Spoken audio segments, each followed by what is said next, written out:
ఓం నమో వెంకటేశాయ. జ్యోతిషరత్నాకరం ఛానల్కి స్వాగతం.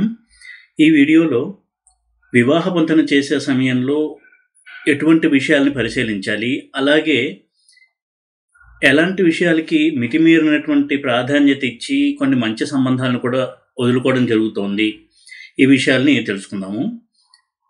ఈ రోజుల్లో చాలా సందర్భాల్లో, ఆల్మోస్ట్ అన్ని సందర్భాల్లో కూడా వివాహ పొంతన చేసేటప్పుడు ఏవో కొన్ని అంశాల ఆధారంగా ఎస్ఆర్ నో అనే డెసిషన్ అనేది తీసుకుంటున్నారు.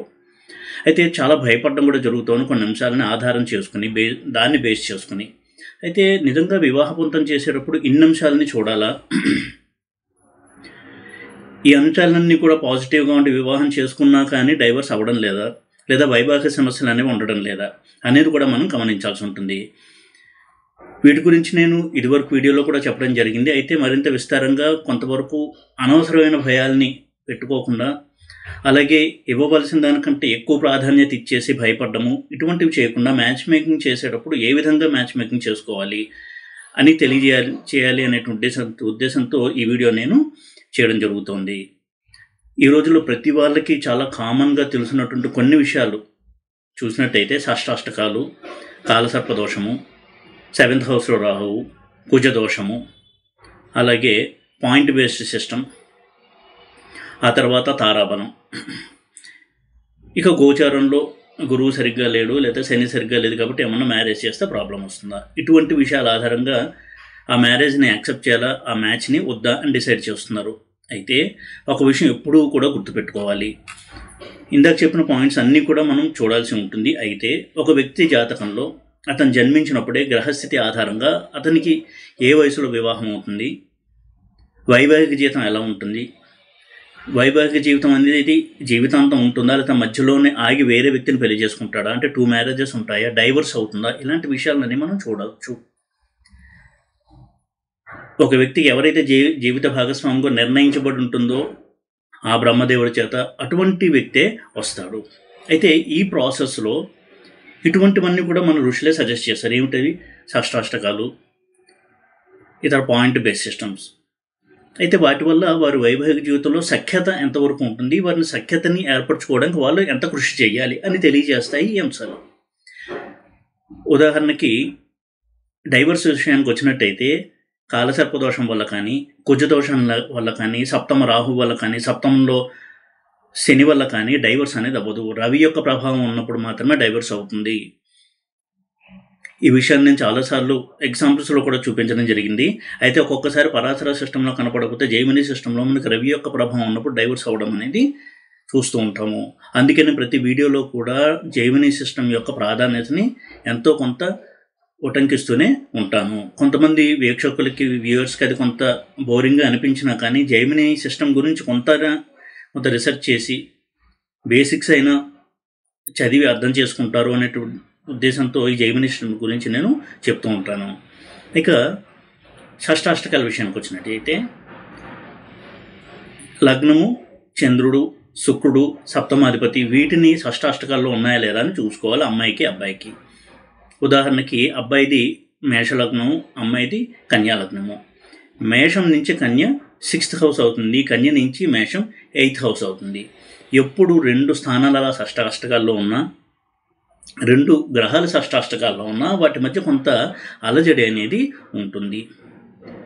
అంత మాత్రం చేత వారి యొక్క వివాహం భంగమైపోతుంది, లేదా స్పౌజ్ అంటే జీవిత భాగస్వామి మరణిస్తాడు, తీవ్రమైన అనారోగ్యం వస్తుంది, లేదా అత్తమామల కలిసి రాదు, భర్తకి కలిసి రాదు, భార్యకి కలిసి రాదు, ఇటువంటి అపోహలన్నీ కూడా మనం సృష్టించినవే. అయితే అది ఏమి ఇండికేట్ చేస్తుందంటే ఇద్దరూ కూడా ఒకరినొకరు అర్థం చేసుకోవడం మీద శ్రద్ధ ఎక్కువ చూపించాలి అని తెలియజేస్తుంది షష్టాష్టకాల్లో కనుక లగ్నం ఉన్నట్టయితే. అలాగే జన్మరాశి షష్టాష్టకాలైనా, శుక్రుడు షష్టాష్టకాలైనా ఇటువంటి ఒక ధోరణి ఉంటుంది అనేది వరకు మనం కొంత గమనించాలి. 7th లార్డ్ షష్టాష్టకాలైనా, ఉదాహరణకి శుక్రుడున్న రాశి నుంచి అబ్బాయికి శుక్రుడున్న రాశి నుంచి అమ్మాయికి శుక్రుడున్న రాశి 6 ఏళ్ళ కానీ 8 ఏళ్ళ కానీ అయినా ఇద్దరి మధ్య సఖ్యత ఏర్పడడానికి కొంత టైం పడుతుంది, లేదా కొంత కృషి చెయ్యాలి. ఈ విషయాన్ని మనం ఎక్కువగా చెప్పాల్సి ఉంటుంది కౌన్సిలింగ్ చేసేటప్పుడు. ఇక రెమెడీస్ విషయాలు కూడా నేను తర్వాత ప్రస్తావిస్తాను. కాలసర్పదోషము, రాహుకేతువుల మధ్య గ్రహాలు ఉంటే దానికి కాలసర్ప యోగము ఉన్నారు. అయితే ఈ కాలసర్ప దోషాన్ని ఒకే ఒక రీజన్ చూపించి చాలా మంచి సంబంధాలు కూడా వదులుకున్నటువంటి ఎగ్జాంపుల్స్ నేను చూశాను. రాహుకేతువుల మధ్య గ్రహాలు ఉన్నంత మాత్రాన ఏమీ ప్రమాదాలు జరగవు. అటువంటి వ్యక్తిని పెళ్లి చేసుకోవడం వల్ల జీవితంలో దుర్ఘటనలు జరగవు. అది కేవలం రాహుకేతువుల మధ్య ఉండడం వల్ల జరగదు. ఏది జరిగినా ఈ కాలసర్ప దోషానికి అంటగట్టడం అనేది చాలా చాలా పొరపాటు. ఈ విధంగా ఉదాహరణకి 7th హౌస్లో రాహు ఉన్నాడు. ఆ 7th హౌస్లో రాహు చూడగానే ఈ మ్యాచ్ వద్దండి, తీసేయండి, అక్కర్లేదు అనేస్తున్నారు.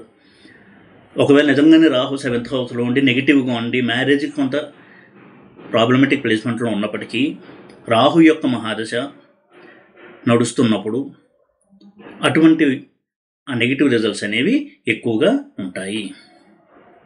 అంతే తప్ప కేవలం సప్తమంలో రాహు ఉండడం వల్ల, శని ఉండడం వల్ల జీవితాంతం కూడా ఆ ఫలితాలు ఉండవు. ఎప్పుడూ కూడా కెరీర్కి సంబంధించింది కావచ్చు, మ్యారేజ్కి సంబంధించింది కావచ్చు, చిల్డ్రన్కి సంబంధించింది కావచ్చు, లైఫ్లో ఏ ఈవెంట్కి అయినా సరే మనకు నడుస్తున్న మహాదశ అలాగే అంతర్దశ ఈ రెండు చాలా ముఖ్యము. ఇక ప్రత్యంతర్దశ, ఆ తర్వాత సూక్ష్మ దశ, ఇవన్నీ కూడా కొంత డీటెయిల్డ్గా ఒక చిన్న ఈవెంట్ని అనలైజ్ చేయడానికి ఉపయోగించాలి తప్ప అంతర్దశ వరకు చూసుకుంటే చాలు. అయితే మహాదశ ఎప్పుడు కూడా రూలింగ్ ప్లానెట్ కాబట్టి డిసైడ్ చేసేది మహాదశ. కాబట్టి గోచారంలో గ్రహాల ఫలితాల ఆధారంగా డిసైడ్ చేయడము. ఇప్పుడు గురువు అనుకూలంగా లేడు కాబట్టి మ్యారేజ్ చేస్తే ఇద్దరి మధ్య చాలా సమస్యలు వస్తాయి, లేదా భర్తకి కలిసి రాదు, అత్తమామల గండము, ఇటువంటివన్నీ చెప్పడం అనేది కరెక్ట్ కాదు. ఈ విషయాలు చెప్తుంటే కొంతమందికి కొంత ఇష్టం లేకుండా ఉండొచ్చు, నన్ను విమర్శించవచ్చు. కానీ కేవలం చిన్న చిన్న అంశాల ఆధారంగా జీవితంలో దుర్ఘటనలు జరగవు. ఒక వ్యక్తికి డెస్టినీలో రాసిపెట్టి ఉన్నది, ప్రారంభంలో రాసిపెట్టి ఉన్నది ఎప్పుడూ కూడా జరిగి తీరుతుంది, మనం రెమెడీస్ చేసినా సరే చేయకపోయినా సరే. ఇక కుజదోషం విషయానికి వచ్చినట్టయితే 7వ ఇంట్లో కుజుడు, 2nd house, 7th house, 8th house, 12th house, 4th house కూడా కుజుడు ఉంటే అది కుజదోషంగా చెప్పారు. కుజదోషం ఉంటే జీవిత భాగస్వామి మరణిస్తాడు అనేది కూడా చాలామందికి ఒక అపోహ అనేది ఉంది. ఇది ఎంత మాత్రము నిరూపణ కాని అంశము. ఉదాహరణకి 7th కుజుడు ఉంటే కొంతవరకు కోప స్వభావం అయి ఉంటాడు వచ్చేటువంటి జీవిత భాగస్వామి. అంతే తప్ప వారిద్దరూ కూడా మ్యారేజ్లో చాలా ప్రాబ్లమ్స్ ఎదుర్కొని విడిపోతారు లేదా చనిపోతారు, ఇలాంటి కంక్లూషన్స్కి రావడం అనేది చాలా చాలా పొరపాటు. ఆ అంశం మీద జాతకాన్ని రిజెక్ట్ చేయడం కూడా కరెక్ట్ కాదు. అయితే ఇంకొక వాదన ఏంటంటే కుజదోషం ఉన్న అబ్బాయికి కుజదోషం ఉన్న అమ్మాయిని చేస్తే వారిద్దరి మధ్య ప్రాబ్లమ్స్ ఉండవు అని. అది కొంతవరకు కరెక్ట్, ఎందుకంటే ఇద్దరికీ కూడా ప్రాబ్లమ్స్ ఉండడం వలన కొంతవరకు ఘర్షణ ఉంటుంది తప్ప ఎప్పుడూ కూడా ఇద్దరు చనిపోవడం కానీ ఇలాంటివి ఉండవు. ఇక పాయింట్ బేస్ సిస్టమ్ దగ్గరికి వచ్చినట్టయితే కొన్ని కపుల్స్ని చూడడం జరిగింది. మంచి పాయింట్స్ వచ్చి అంటే 28, 30 ఇటువంటి నంబర్ ఆఫ్ పాయింట్స్ వచ్చి కూడా, అటువంటి నెంబర్ వచ్చి కూడా డైవర్స్ తీసుకున్నటువంటి ఉదాహరణ చూడడం జరిగింది. 3 monthsకే వారు డైవర్స్కి అప్లై చేయడము. అయితే వివాహానికి ముందు 6 సంవత్సరాలు 8 సంవత్సరాలు ఇద్దరు కూడా ఒకరినొకరు ఇష్టపడుతూ లవ్లో ఉండి మ్యారేజ్ అయిన 3 monthsకే విడిపోవాలని డెసిషన్ తీసుకోవడం జరిగింది. వారు చార్ట్స్ కంపేర్ చేస్తే చాలా మంచి పాయింట్స్ కూడా వచ్చాయి. మరి ఇలాంటప్పుడు పాయింట్ బేస్ సిస్టమ్ యొక్క వ్యాలిడిటీ ఏంటి, దాని యొక్క ప్రాధాన్యత ఏంటి? కాబట్టి ఈ పాయింట్ బేస్ సిస్టమ్ కొంతవరకే హెల్ప్ చేస్తుంది డెసిషన్ తీసుకోవడంలో. ఉదాహరణకు ఒక వ్యక్తి జన్మించాడు, అతని జన్మలగ్నం నుంచి ప్లానటరీ పొజిషన్ బట్టే అతని జాతకంలోనే ఇతనికి వివాహం ఎప్పుడవుతుంది లేదా వివాహం తర్వాత ప్రాబ్లమ్స్ ఉంటాయా లేదా అనేది మనం చూడగలగాలి. అటువంటి అమ్మాయి కానీ అబ్బాయి కానీ వారి జీవితంలోకి వస్తారు. అంతే తప్ప మనం ఇప్పుడు సెలెక్ట్ చేసాము అని అనుకోవడం అనేది పొరపాటు. అయితే ఈ పాయింట్ బేస్ సిస్టంలో కావచ్చు, లేదా కుజదోషం కావచ్చు, సప్తమంలో ఉన్న పాపగ్రహాలు కావచ్చు, వీటి నుంచి మనకు కొంత క్లూ వస్తుంది వీరి మ్యారేజ్ లైఫ్ అనేది ప్రాబ్లమేటిక్గా ఉండబోతోంది. కాబట్టి వీరు తమ వంతు తమ యాటిట్యూడ్ని మార్చుకోవడం కావచ్చు, అవతల వ్యక్తిని యాక్సెప్ట్ చేయడము, ఇటువంటి వాటి ద్వారా వారి యొక్క బంధాన్ని ఇంకొంత స్మూత్గా చేసుకునే ప్రయత్నం చేయాలి అని ప్లానెట్స్ ఇండికేట్ చేస్తుంటాయి. ఈ విధంగా చెప్పడం అనేది కరెక్ట్ తప్ప ఏదో ఒక అంశాన్ని సాకుగా చూపించి భయపెట్టి వేలు లక్షలు ఖర్చు చేయడం అనేది కరెక్ట్ కాదు. మీరు ఎన్ని హోమాలు చేసినా కానీ ప్రారంభంలో ఉన్న జరగమానదు. అయితే పరిహారాలు అంటే రెమెడీస్ వల్ల ప్రయోజనం ఏంటి అనేది కూడా ఒక ప్రశ్న.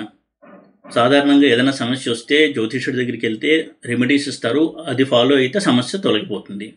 రెమెడీస్ ఉద్దేశం ఎప్పుడూ కూడా సమస్యలను తొలగించడం కాదు, వచ్చిన కష్టాన్ని తట్టుకుని ముందుకు వెళ్ళే ధైర్యాన్ని ఇస్తాయి రెమెడీస్. మానవ ప్రయత్నం అనేది ఫస్ట్ చేయాలి. తన వంతు 100% కృషిని చేసిన తర్వాత దైవాన్ని ఆశ్రయించడం అనేది సరైనటువంటి పద్ధతి. ఆ దైవబలం ఎప్పుడైతే ఉంటుందో మనిషిలో పాజిటివ్ థింకింగ్ అనేది డెవలప్ అవుతుంది. ఆ సమస్యను ఎదుర్కొనే శక్తి వస్తుంది. ఆ సమస్యని ఏ విధంగా ఎదుర్కోవాలి, ఏ విధమైనటువంటి ఆలోచన చేయడం ద్వారా ఆ సమస్య యొక్క తీవ్రతను తాను ఫీల్ అవ్వడు, ఇటువంటి మార్పులు వస్తాయి అతని యొక్క ఆలోచన ధోరణిలో. ఆ విధంగా చేసినట్టయితే ఆ సమస్యగా కూడా కనపడదు కొన్ని రోజుల తర్వాత. అంతే తప్ప కష్టం రాగానే ఒక రెమెడీ చేసేస్తే ఆ కష్టం పోతుంది అనుకోవడం అనేది చాలా చాలా పొరపాటు. ఆ విధంగా ఏ రెమెడీస్ కూడా చెప్పలేదు. భగవంతుని నమ్మిన వారు ఎప్పుడూ చెడిపోరు. అయితే కొంతమంది అడుగుతూ ఉంటారు, భగవంతుడికి నేను పూజ చేశాను అయినా కానీ ఫలితం రాలేదు ఏంటండి అని. ఫలితం ఎప్పుడు వస్తుంది అనేది మన చేతుల్లో ఉండదు, బట్ డెఫినెట్గా వస్తుంది. ఏ టైంలో మనకి రావాలో ఆ టైంలో భగవంతుడు ఇస్తాడు. కాబట్టి దేవతల్ని కంట్రోల్ చేసేటువంటి అధికారం మనకి లేదు. మనం చెప్పినట్టుగా దేవతలు వినాలి అనుకోవడం అనేది పొరపాటు. ఇవన్నీ చెప్పడానికి చాలా వింతగా, చాలా కొత్తగా, కొంతమందికి ర్యాష్గా అనిపించవచ్చు. కానీ దయచేసి రెమెడీస్ కోసం ఎక్కువ ఖర్చు పెట్టి పూజలు చేసి లక్షలు వేలు వృధా చేయవద్దు. ఒక ఆస్ట్రాలజర్గా నేను ఇది చెప్తున్నాను. మనకు వచ్చినటువంటి సమస్యని, ప్రారంధాన్ని ఎదుర్కొనేటువంటి ధైర్యాన్ని పెంచుకోండి. ఆ ధైర్యం సరిపోకపోతే దేవతలను ఆశ్రయించండి, తప్పకుండా వారు ధైర్యాన్ని ఇస్తారు. ఎందుకంటే దేవతలకు మనందరము కూడా సంతానమే. ఒక బిడ్డ తల్లి దగ్గర ఎలా అయితే సహాయాన్ని కోరుకుంటాడో, అలా కోరుకున్నప్పుడు తల్లి ఎలా స్పందిస్తుందో దేవతలు కూడా అలాగే స్పందించి మనకి సహాయం చేయడానికి ముందుకు వస్తారు. అంతే తప్ప చిన్న చిన్న పరిహారాలు చేసి దేవతల్ని బ్రైబ్ చేయాలనుకోవడం, ఇన్ఫ్లుయెన్స్ చేయాలనుకోవడం, వారికి లంచం ఇచ్చినట్టుగా ఏదో చేసేసి సమస్యను తొలగించు అనుకుని అలా చేస్తారో అనుకోవడం అనేది పొరపాటు. ఎప్పుడు కూడా నేను ఈ లెవెల్లో డిస్కషన్ నా వీడియో చేయలేదు. బట్ జ్యోతిష్యులు కూడా చెడ్డ పేరు రావడము, వారిని విమర్శించడము, జ్యోతిష్యమే లేదనడము, ఇటువంటి వాదనలు వింటున్నప్పుడు చాలా బాధ అనిపిస్తుంది. ఎందుకంటే జ్యోతిష్యం అనేది వేదాంగము, వేదాల నుంచి వచ్చినటువంటి శాస్త్రం. ఇది డివైన్ సైన్స్. ఇది అటువంటి దృష్టితో ఈ శాస్త్రాన్ని చూడాలి. కాబట్టి దీన్ని అవహేళన చేయడము, తక్కువగా చేసి మాట్లాడటము ఇవి చాలా పొరపాటు. అటువంటి వాటికి ఆస్కారం కలిగించేది ఇలాంటి కొన్ని స్వార్థపరమైనటువంటి ప్రయోజనాలను ఆశించి చేసేటువంటి పనులు. కాబట్టి వీటి గురించి కొంత ఎక్కువసేపు మాట్లాడే ఉద్దేశంతో ఈ వీడియోలో డిస్కస్ చేస్తున్నాను. ఎప్పుడూ కూడా భగవంతుణ్ణి చిత్తశుద్ధితో ఆశ్రయిస్తే తప్పకుండా మనకి మేలు చేస్తాడు. ఆ నమ్మకంతో ఎక్కువగా పూజ చేయడము, భగవంతుని దర్శించడము, గుడికెళ్ళి భగవంతుని దర్శించుకురావడము, ఉన్నంతలో ఖర్చు పెట్టి పూజ చేసుకోవడము, ఇది ఎప్పుడూ కూడా మేలు చేస్తుంది. అంతే తప్ప లక్షలు ఖర్చు పెట్టి నాసిక్కి వెళ్ళి అక్కడ పూజ చేసి వచ్చాము, లేదా కాళహస్తికి వెళ్ళి రాహుకేతు పూజ చేసి వచ్చేసాము, మాకు కష్టం తొలగిపోలేదు అని అంటే అది పొరపాటు.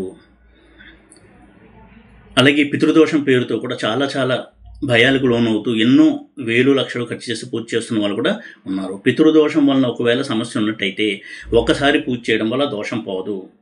ఎప్పుడు కూడా మనకి వీలైనన్ని సార్లు పూజలు చేస్తూ ఉండాలి. అది కూడా ఖర్చు పెట్టి పూజ చేయడం అనేది అవసరం లేదు.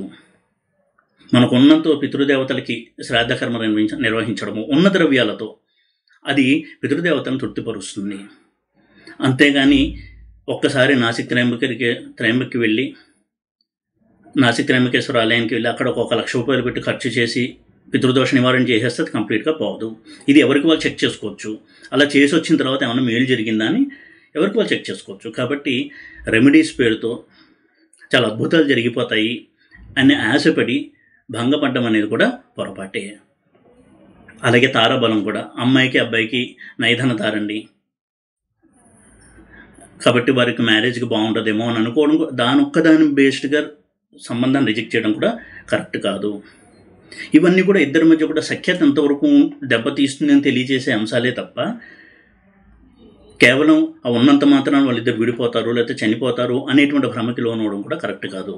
ఇవన్నీ ఉన్నా కానీ సప్తమాధిపతి, దారకారకుడు, దారపాదము, అష్టమాధిపతి వీటి యొక్క ప్రభావం ఎక్కువ ఉన్నట్టయితే, ఈ పాయింట్స్ ఎక్కువ ఉన్నా కానీ, క్షేమతారైనా కానీ వారిద్దరి మధ్య కూడా సమస్యలు అనేవి వస్తూ ఉంటాయి. ఇవి ఎవరికి వాళ్ళు చెక్ చేసి చూసుకోవచ్చు. ఎంతవరకు ఇవన్నీ కలిసి ఉన్నా, ఇవన్నీ పాజిటివ్గా ఉన్న ఇద్దరి మధ్య సఖ్యత లేకుండా ఎప్పుడూ కూడా గొడవ పడుతూ ఉండేటువంటి దంపతులు ఎప్పుడు కూడా ఇవి చెక్ చేసుకోవచ్చు, ఎంతవరకు ఇవి సహాయం చేశాయి అనేటువంటి అంశాన్ని. అలాగే ఏలినాటి శని, అర్ధాష్టమ శని, అష్టమ శని, వీటికి భయపడడం అనేది కూడా పొరపాటే. వీటిని బేస్ చేసుకుని పెద్ద పెద్ద ప్రెడిక్షన్స్ చేయడం, అంటే జ్యోతిష్యాన్ని ఈ లెవెల్కి దించేసి ఇవే జ్యోతిషము అని ప్రచారం చేయడము, దీన్నే ప్రాక్టీస్ చేసి చెప్పడము అనేది కరెక్ట్ కాదు. జ్యోతిషం అనేది చాలా డీప్ సబ్జెక్ట్. అది జైమిని సిస్టంలో కూడా చూడాలి. అన్ఫార్చునేట్లీ సౌత్ ఇండియాలో ఎవరూ చూడడం లేదు, నార్త్ ఇండియాలో చాలా బాగా చూస్తారు. అది కూడా ఋషిప్రోక్తమే. పరాశరుడి సిద్ధాంతాన్ని తీసుకుని దానికి ఎక్స్టెన్షన్గా వచ్చిందే జైమిని జ్యోతిషము. పరాశరుడు కుమారుడు వ్యాసుడు, వ్యాసుడు ప్రధాన శిష్యుల్లో ఒకరు జైమిని మహర్షి. ఇవన్నీ కూడా ఋషులు ఇచ్చినటువంటి శాస్త్రాలు. ఇది ఋషి ప్రోక్తం. ఆర్షవాంగ్మయం, ఆర్ష విద్యలు ఇవన్నీ కూడా అంటే ఋషుల చేత అందించబడినటువంటి విద్యలు ఇవి. కాబట్టి వాటిని కూడా మనం ఎక్కువగా అవగాహన చేసుకొని ప్రాక్టీస్ చేయడం వల్ల కంప్లీట్ అనాలిసిస్ అనేది అవుతుంది. ఎప్పుడూ కూడా ఒక దశ అనేది ఏది జరుగుతుంది అనేది ఇంపార్టెంట్. ఉదాహరణకి ఎక్కడైనా ఒక మ్యాలిఫిక్ ప్లేస్మెంట్ ఉండొచ్చు, అది కెరీర్కి సంబంధించి కావచ్చు, ఉద్యోగానికి సంబంధించింది కావచ్చు, మ్యారేజ్కి సంబంధించింది కావచ్చు, ఏదైనా సరే ఒక చోట ఒక మ్యాలిఫిక్ ప్లేస్మెంట్ ఉంది. ఆ గ్రహం యొక్క దశలోనే రిజల్ట్స్ అనేవి అందుకుంటాడు జాతకుడు, లేదా జైమినిలో రాచి దశలో. అంతే తప్ప సప్తమంలో రాహు ఉంది కదా అని, రాహు ఉన్నాడు కదా అని జీవితాంతం వైవాహిక సమస్యలు ఉంటాయని అనుకోవడం పొరపాటు. అసలు రాహు మహాదశ లేనప్పుడు రాహు సప్తమంలో ఉండడం వల్ల వివాహానికి వచ్చిన నష్టం ఏమీ ఉండదు. దాని గురించి ప్రత్యేకంగా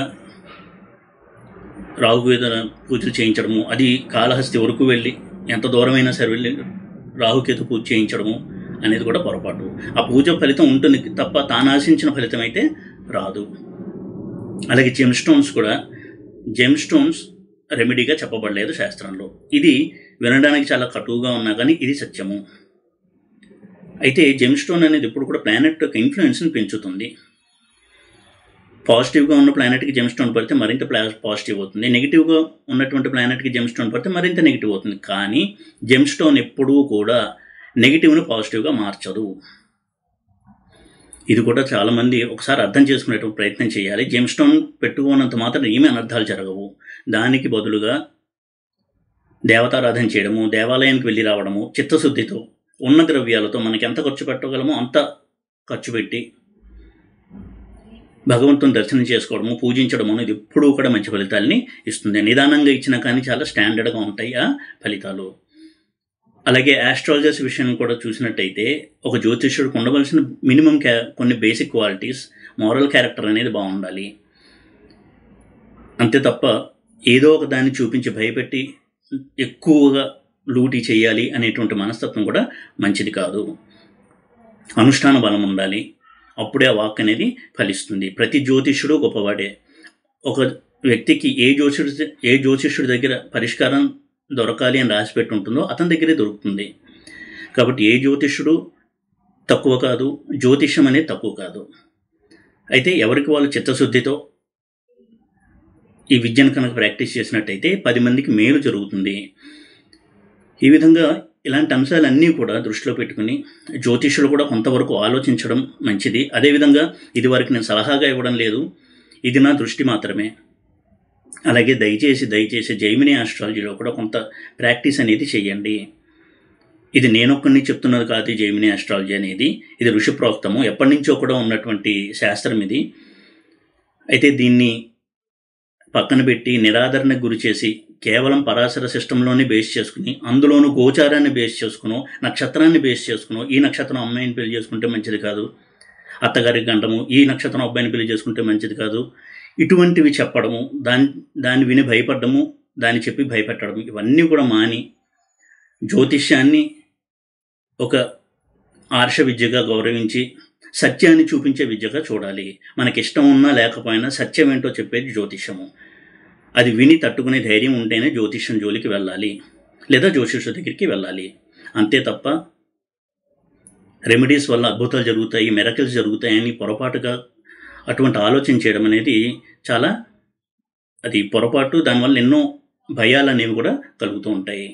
ఈ విధంగా జ్యోతిష్యం విషయంలో ఉన్న అపోహలు, అలాగే ఇటువంటి వాటి వలన జ్యోతిష్యానికి వచ్చే చెడ్డ పేరు, జ్యోతిష్యులను కూడా నిందించడము, ఇలాంటివన్నీ విన్న తర్వాత కొన్ని పాయింట్స్ని మీతో షేర్ చేసుకోవాలి అనేటువంటి ఉద్దేశంతో ఈ వీడియో చేయడం జరిగింది. ఈ వీడియో కనుక మీకు నచ్చినట్టయితే లైక్ చేసి, షేర్ చేసి, సబ్స్క్రైబ్ చేయండి. ఓం నమో వెంకటేశాయ.